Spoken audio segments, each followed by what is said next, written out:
Hey everyone, it's Barry with ThrillGeek, and I'm here with Michael from Imagineering, and we're going to talk Epcot transformation.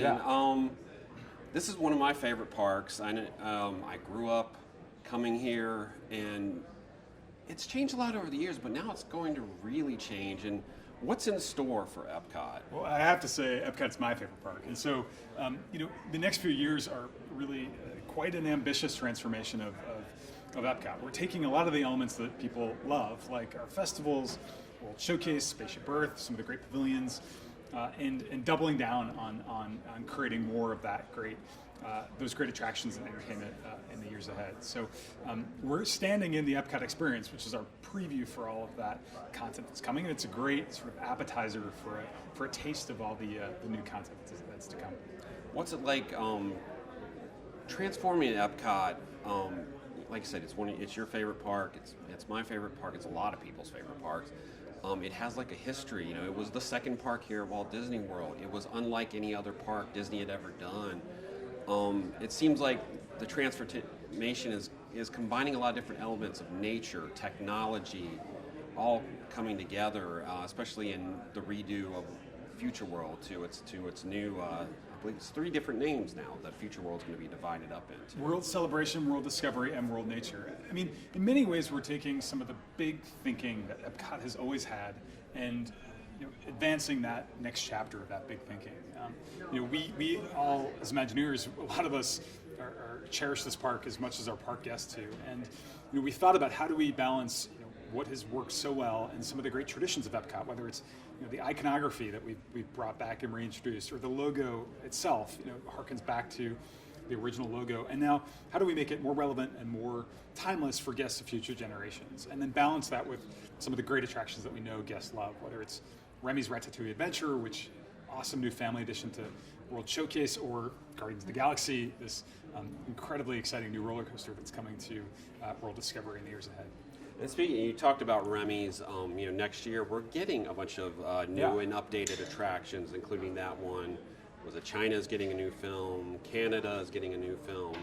The Land is getting a new attraction. Talk to me about some of that, because that's sort of like the beginning of the transformation. Yeah, the beginning, in some ways began with this experience, the Epcot experience, and our nighttime show Epcot Forever that's playing now.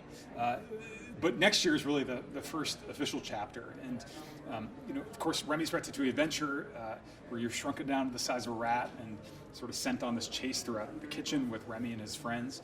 We have a new Canada film coming. We have a new Beauty and the Beast sing-along coming to France that will be a twist on the tale as old as time, so seen through the lens of LeFou, the sidekick from that film. And then, of course, next summer, we debut our new nighttime spectacular, Harmonious, that is really a celebration of Disney music through a global lens. Yeah, I think that's one of the things I'm excited for is Harmonious.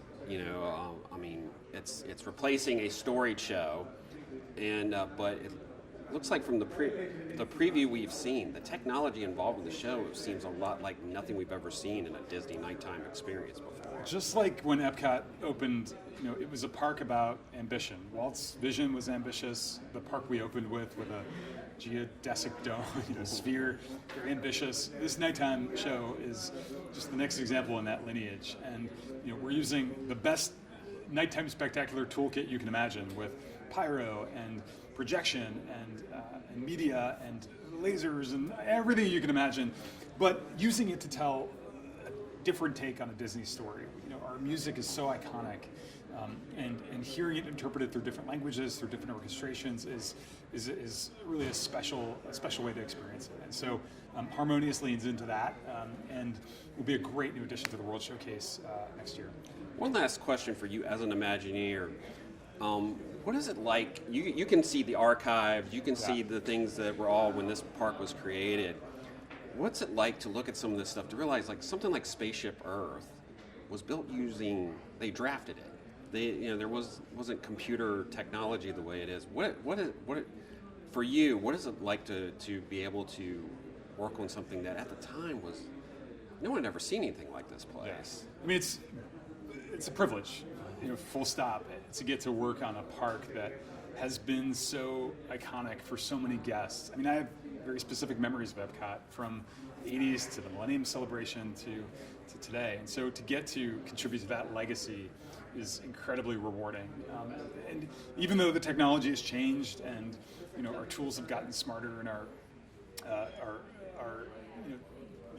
more sophisticated in how we do design because of technology, at the heart of it, it's about creating an emotional bond with the place, with your family, with your friends, the people that you experience this place with. And so that has been at its central core from '82 to 2020. And so we're just lucky to get to work on the next chapter of that. Thanks, Michael. Cool. Thank you.